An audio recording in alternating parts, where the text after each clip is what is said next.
next module, elicitation and collaboration. So here we've discussed already what constitutes the elicitation collaboration. We've had a few slides last time. We did some basic work around that. What is elicitation?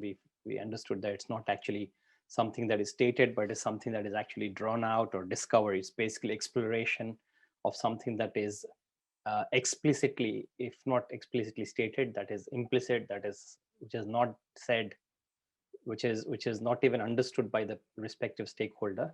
You're trying to unearth that, and that's what is the elicitation. So we understood how elicitation is related to the other knowledge areas. They're all, as we discussed, they're all interrelated to each other. So we've got this connections between elicitation, collaboration, this knowledge area to the rest of the 5 knowledge areas. And then we had a look at what are the key activities and tasks within this particular set of knowledge area. Prepare for elicitation, conduct elicitation, confirm elicitation results or rules after the analysis is done. Then you do the communication of the business analysis information, and then you would make sure that the stakeholders, respective stakeholders, are able to collaborate with you further from there on. So this is all about, still we're talking about the initial bits about trying to get to the bottom of the requirements and what is not stated and what is to be done for the program or the project or the process. So in this knowledge area, we've got, again, we need to understand that the business needs, that the goals and the business needs and the expectations of the stakeholders would be primarily the drivers for us to kickstart the whole process. So then we would also try and have a reference of the stakeholder engagement approach. Remember what we did in the first knowledge area, the planning and monitoring business analysis. That knowledge area, the last few weeks we were going about the last week. So the output from that, which is the stakeholder engagement approach, would be an input for this particular set of activities here. And then we also talked about the business analysis, performance assessment, and trying to address the areas of improvement within the business analysis activities. So that would again be a key input into the activities that we do as part of this knowledge area.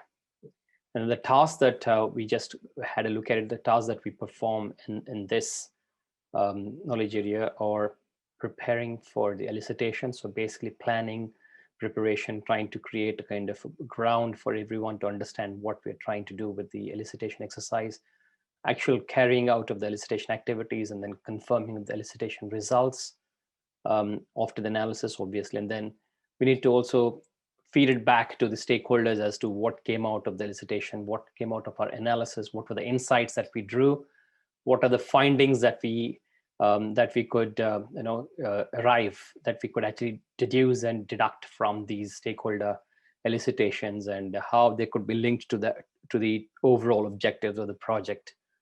And then we need to continue the effort to make sure that the stakeholders are all happy with how things are doing and then progressing. And then we need to come up with some ways to keep them engaged, as we discussed in the last session, in terms of keeping this, keeping the key stakeholders who have both the high power and the high interest.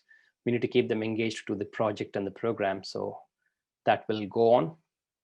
The key outputs from this activity: elicitation activity plan, elicitation results, which are unconfirmed. So basically, these are the draft results. These are draft analysis findings. And we're going to confirm that with the required stakeholders, and then make sure that they're all confirmed results, that these are all validated and vetted by the respective stakeholders. And then the business analysis information in whatever format and whatever shape it could be.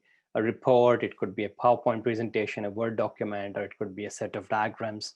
All of these we would try and communicate over to the stakeholders. And then we have a stakeholder engagement plan and an approach that would be the result out of this, this whole set of activities.